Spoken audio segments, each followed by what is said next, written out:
Boa noite a todos, sejam bem-vindos. Eu já ouvi em várias palestras espíritas, e não espíritas também, uma frase que me marcou muito: a humanidade perdeu o endereço de Deus.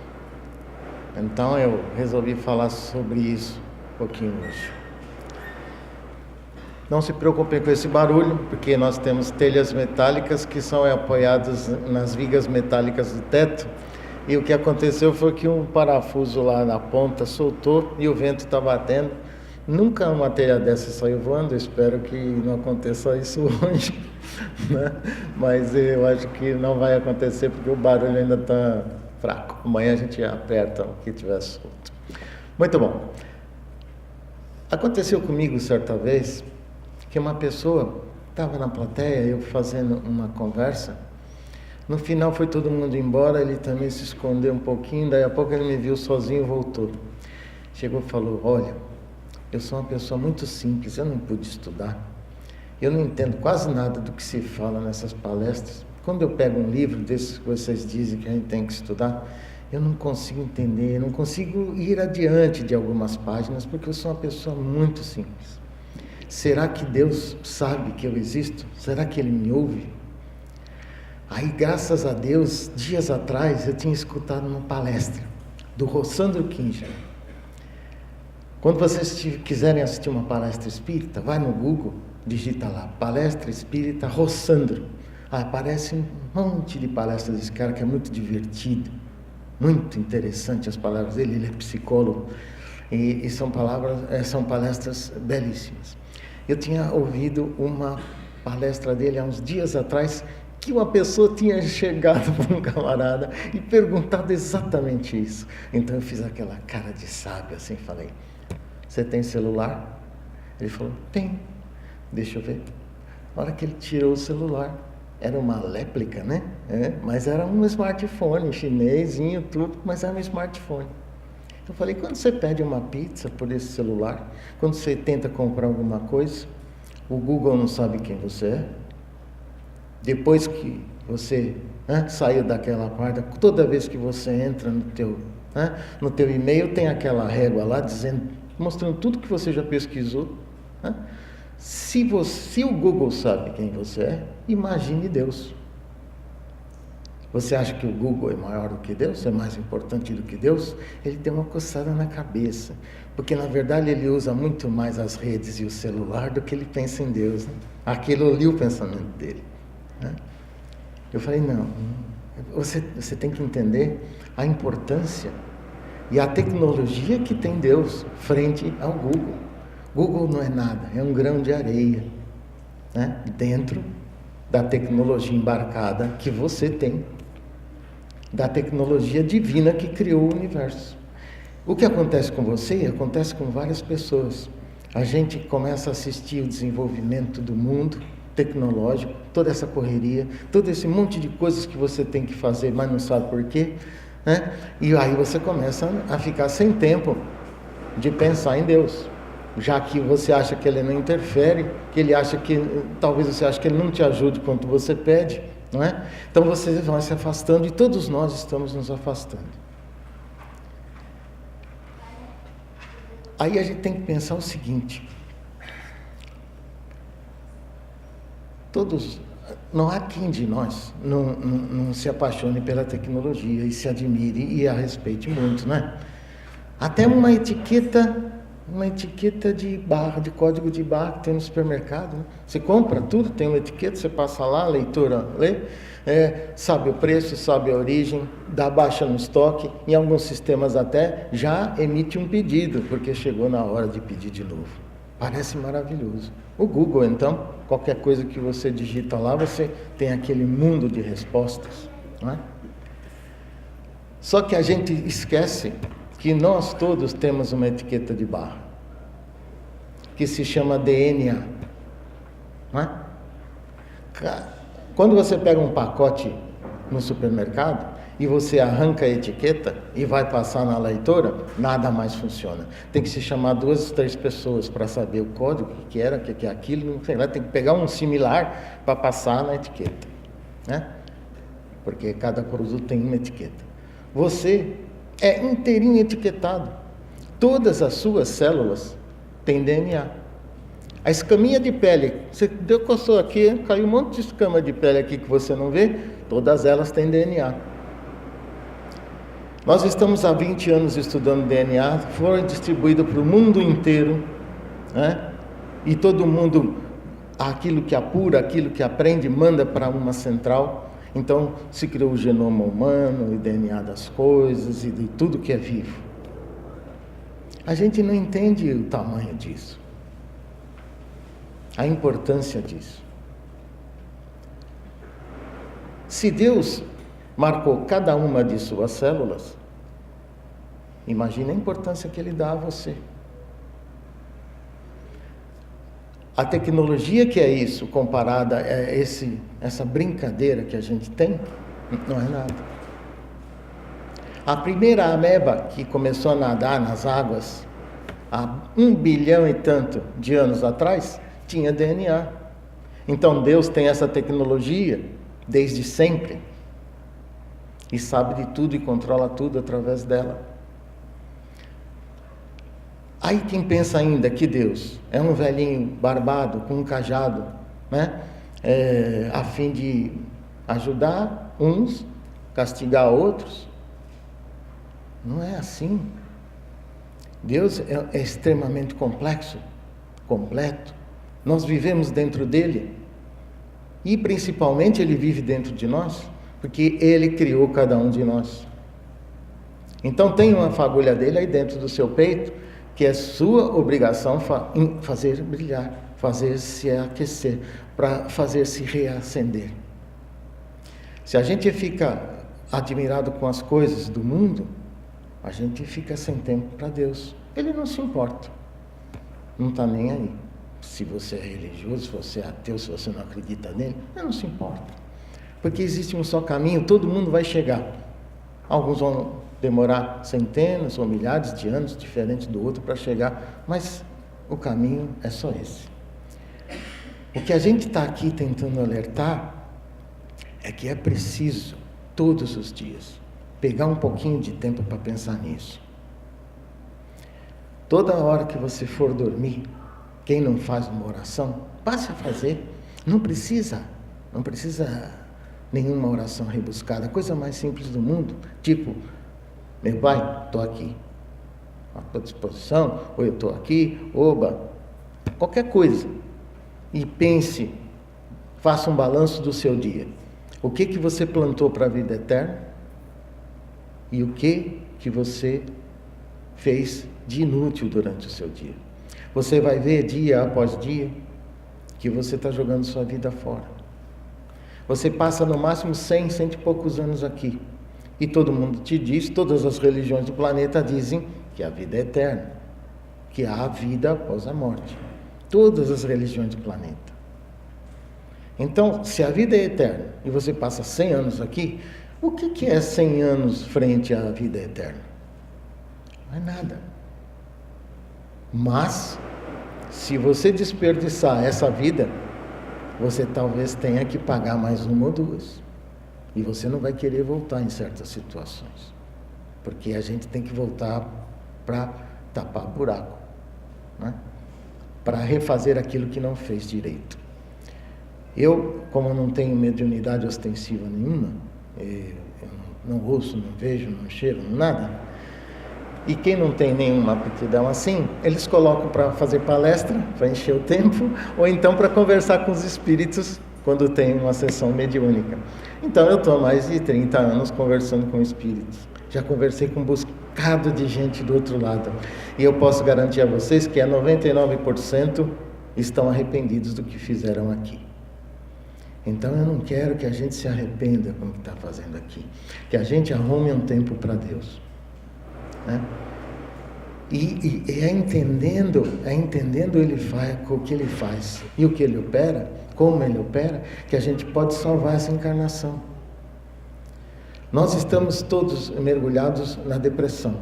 O mundo inteiro, no Brasil, mais ainda, eu não jamais vi um clima tão pessimista e um clima tão chateado como eu vejo agora. A vida nunca foi tão difícil para mim quanto é agora, né? E eu sei que está assim para todos vocês. Porque nós mesmos estamos emitindo esse tipo de vibração. Se todo mundo se animar, né, o que acontece numa festa, o que acontece numa rave, o que acontece numa mesa de botequim, onde as pessoas começam a resolver os problemas do mundo tomando cerveja, ali discutindo as coisas, cria um clima que anula essa depressão. Então, se você se sente deprimido, depressivo, pode ter certeza que você está provocando isso. Porque quando você emite essa vibração, você também envenena seu corpo. E você mesmo faz com que suas glândulas, né, joguem milhares e milhares de hormônios que prejudicam o seu andamento. Inclusive, você fica mais burro.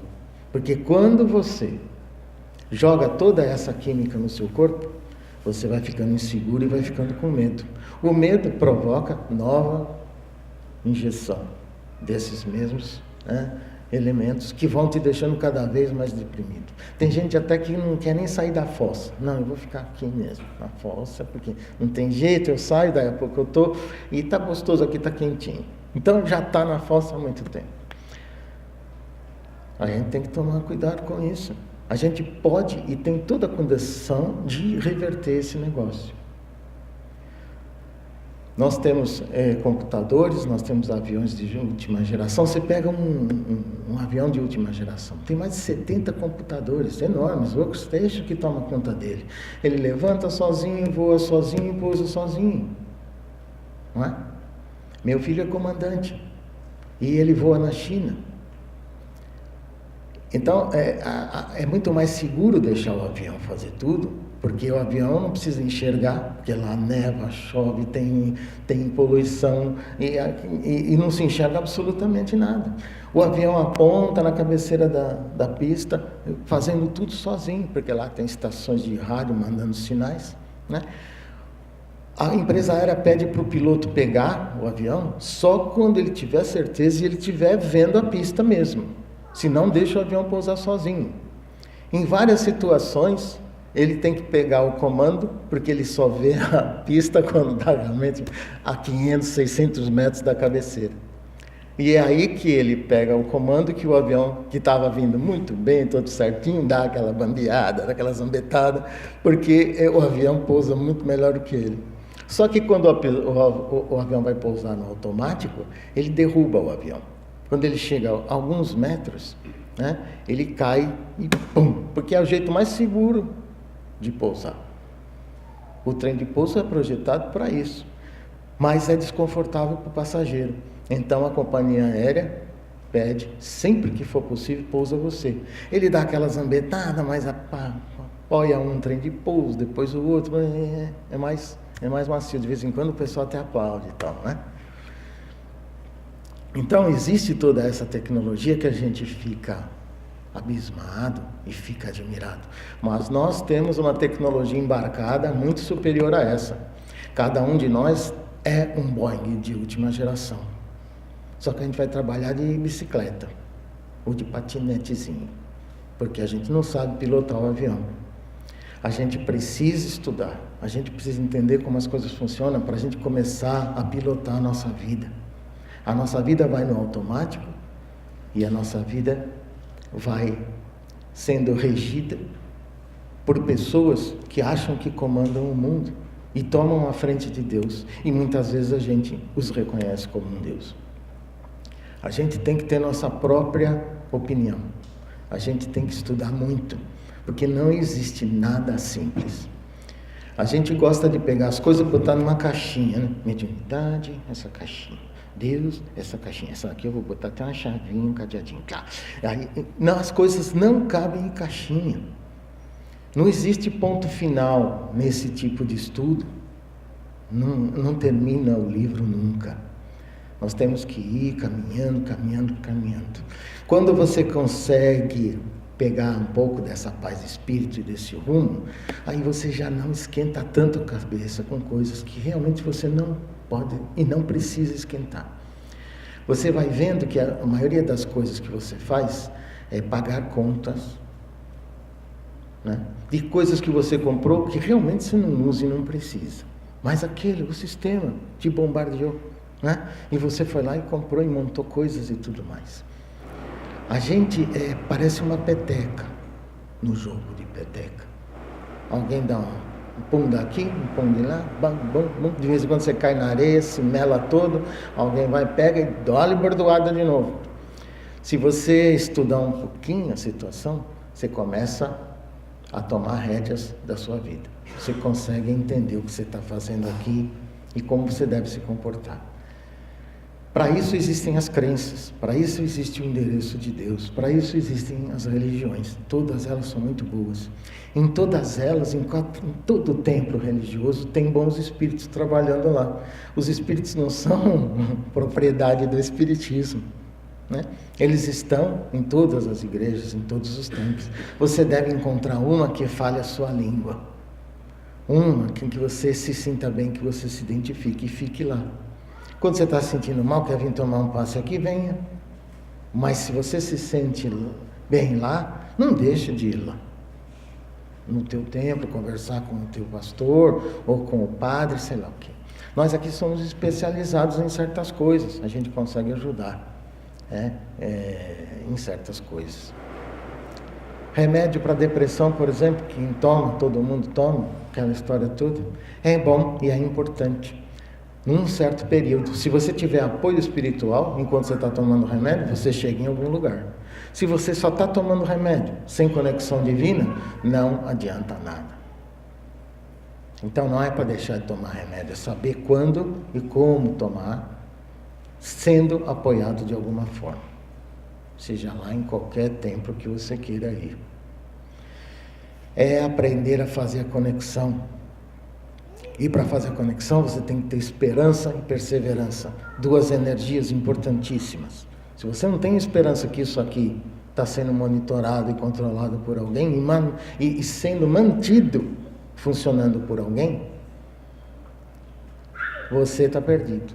Se você não tiver esperança de que tudo que acontece é para te ensinar, você também está perdido. Esperança e perseverança se juntam para formar a fé. E quem tem fé tem tudo. Pode ser muito simples, pode ser erudito, pode ser um especialista, pode ser um cientista. Se não tiver fé, não chega a lugar algum. A gente vive colecionando coisas, brigando por coisas, e não vamos levar daqui coisa alguma. Isso não quer dizer que você não vai ter dinheiro para se alimentar, para ter uma vida digna, não vai passear. O Espiritismo não proíbe nada, né? Falam que o Espiritismo é religião de pobre, porque rico não vai conseguir chegar não sei aonde. Não é nada disso. Você pode ter grana, você pode ter tudo, você pode se divertir. Você não pode perder a sua conexão com Deus. Você está muito mais na rede social e no Google do que com Deus. 87 países se uniram para fazer uma pesquisa. Tá? Após 15 minutos de timeline, né, vendo a vida dos outros na rede social, você já começa a se deprimir. Porque ali o cara põe quando está comendo camarão, está na festa, está bonito. Né? O sujeito na carteira de identidade assim, todo chupado, o cabelo todo funhanhado. Né? Na rede social, o cara é um artista de cinema. Né? Manipula foto, aquela história toda. Então você que está ali, né, não tem o que fazer, está vendo? E só vê os outros se dando bem e você se dando mal. Não é assim. Aquele cara pagou o camarão, né, enrolando um bocado de gente, arrumando encrenca para o resto da vida e por uma bela parte da eternidade. Você pode ganhar dinheiro, você pode ter dinheiro, mas tome cuidado como você está chegando lá. É todo o seu direito. Né? Mas tome cuidado. Às vezes não vale a pena não. Né? E não é para ficar pobre quietinho, para você não ter problema. Não fazer nada.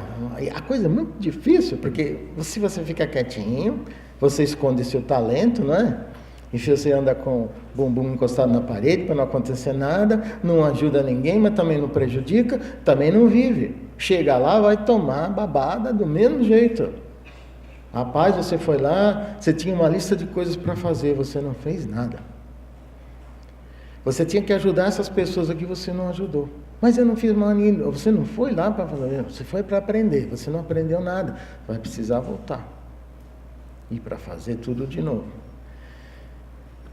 Então, a gente tem que entender que o barco está sossobrando, está entrando água, as ondas são altíssimas, se sobe, desce, dá ânsia de vômito, dá um monte de coisa, né? Tem aquela névoa, tá aquela chuva brava, mas se você olhar para trás lá, tem aquele cidadão no leme, que é Jesus. Jesus está no leme. Tudo isso que nós estamos passando é muito útil. Infelizmente, a gente só aprende no problema. A gente só aprende na dificuldade. Porque quando a gente está numa boa, a gente fica completamente alienado. Então, de vez em quando tem que aparecer problema para a gente entender. Por isso que matemática não se aprende sem resolver problemas. Não é? E as provas de matemática e das outras disciplinas servem para ver como é que você está indo. A prova serve para você e a prova serve para os servidores de Jesus que tomam conta de você. Todos nós temos um espírito protetor que nos acompanha. Quem daqui conversa com ele? Se não conversou, trate de conversar. Ele não vai te responder, evidentemente, a não ser que você seja médico. Para mim, a conversa é bastante interessante, porque eu faço as perguntas e deixo quieto. Aí eu estou vendo um filme lá na Netflix, o camarada fala uma frase lá, aí ele faz alguma coisa que eu me lembro dele. Essa é a resposta daquela pergunta. Então, acontece assim com todo mundo. A Igreja Católica fala que existe o anjo da guarda. Depois não explica mais nada. Eu acho que esse camarada é a peça fundamental no nosso relacionamento e na nossa vida. Peça fundamental, porque ele é a ligação nossa com Jesus. Ele não é um anjo, ele é um amigo nosso que nos conheceu em outras vidas e nos conhece, desde que nasceu está com a gente e vai nos acompanhar depois da morte. Quem não tem conexão com ele na vida, não tem também depois da morte, né? É preciso conversar com esse camarada. Todos nós conversamos sozinhos, conversamos com a gente mesmo, e ele está ali do lado. Você está passando por um monte de problemas, e ele está ali pronto para te dar instrução, te dar paz, e você não consegue receber. Aí à noite, quando a gente dorme, quando todo mundo dorme, o espírito se desprende do corpo, né? Usando a alma, para se sentir mais livre, mais leve. Nesse momento, ele conversa bastante com você. Mas como essa conversa não passa pelo seu cérebro físico, você não lembra no outro dia. Mas aquilo vai migrando, aqueles conceitos vão migrando. Se você não encomenda a sua noite através de uma oração, você, ao invés de sair com o teu mentor para estudar, para trabalhar, você vai para a gandaia. Você vai satisfazer desejos que você tem e que não são satisfeitos na tua vida normal. Então aí você sonha, meio bagunçado. Às vezes as pessoas lembram bastante, outras tantas não lembram quase nada, mas se sonha todas as noites e se trabalha todas as noites. Você pode ir para lugares maravilhosos e ser ajudado se você tiver contato com esse espírito protetor, que é homem ou é mulher, mas que a partir do momento que você se empenha um pouco e você começa a usar esse recurso que você tem, você começa a sentir retorno. Eu entro numa biblioteca espírita, eu não escolho o livro de maneira nenhuma. Eu fico girando, olhando. Eu não pego enquanto não me mandarem pegar. E aí quando manda eu cato. Não vejo nem o título, porque se eu ler o título eu vou achar. Uma vez eu puxei e vou ler o título, estava escrito Cartas de uma Morta. Eu falei, meu Deus, eu não vou ler isso de jeito nenhum. Depois que eu li, é um livro do Chico, cartas que a mãe dele mandava para ele, um livro maravilhoso, doce. Mas se eu fosse olhar o título, não pegaria de jeito nenhum. Né? Tem um outro livro lá, Confissões de um Pequeno Morto. Quem é que vai pegar? Teve uma época que os livros espíritas não usavam marketing nenhum, né? Botavam os nomes, Parnaso de Além-Túmulo. Quando eu vi aquele livro grosso assim, amarelão, Parnaso de Além-Túmulo, eu falei, meu Deus, que terá que é esse negócio? Depois de muito tempo, eu ouvi falar de poesias parnasianas. Eu falei, parnasiana? Será que aquele negócio de Parnaso é poesia? Voltei no centro no outro dia, fui lá falar, são poesias maravilhosas que vários autores, vários poetas que viveram aqui no Brasil endereçaram a Chico, e Chico foi passando. São 400 páginas com umas muito engraçadas, outras muito interessantes. Então, a gente precisa se apoiar nessa intuição, que está sempre à nossa disposição. A gente precisa fazer valer a nossa encarnação. Nós temos, se eu não me falha a conta aqui, nós temos 1440 minutos no dia. Se a minha conta não estiver errada. Desses 1440 minutos, quantos minutos a gente passa pensando em Deus? Às vezes 10, 15 minutos antes de dormir. Ele é a principal e fundamental coisa que existe no mundo. Ainda há pouco tempo os cientistas se reuniram, os maiores cientistas da Terra, se reuniram para discutir a origem do universo, em face de todas essas descobertas que a gente tem, modernas, né? A gente sabe tanta coisa agora. E esses caras, no final das contas, pediram para o mais velhinho, né, para o decano, dar o diagnóstico ali no final da reunião. E ele falou, olha, por mais que a gente puxe para cá, vire para lá e consulte, não sei o que lá, todo o universo foi arquitetado por um poder inteligente. E essa inteligência, ela controla e ela mantém isso funcionando. Porque nós não somos nada mais do que cargas positivas e negativas. Que essa sabedoria transforma em tudo que a gente conhece. Se esse cara desligar o botão, desaparece tudo e todo mundo. Então, aí o coordenador falou, então você está falando que é Deus. Ele falou, se quiser chamar assim, pode chamar, né? Mas não mudou nada. Tudo que a gente sabe, e outra, tudo que a gente vai saber ainda para frente, vai nos trazer a esse ponto. Nós não podemos chegar aqui e falar que Deus controla tudo, porque as religiões vão começar a fazer confusão. Eu não queremos confusão com a religião. Tudo bem, então não vamos falar. Você estuda o que você quer falar, mas que a coisa funciona assim, funciona. Nós não somos capazes de nada, de tomar nenhuma decisão que não passe por essa força, por esse poder, por essa inteligência, que pode se dar o nome que quiser. Nós não podemos perder o endereço dessa força e dessa sabedoria. E é muito fácil encontrar, porque ele botou uma fagulha dele dentro de nós. Então, é o que todas as religiões falam, todas as doutrinas falam, que você entrando para dentro é que você vai descobrir primeiro você mesmo e depois Deus. Assumindo seus defeitos, suas culpas e não fugindo delas, é que você vai entender a tua vida e o universo. Espero ter sido útil. Muito obrigado pela atenção de vocês. Até a próxima.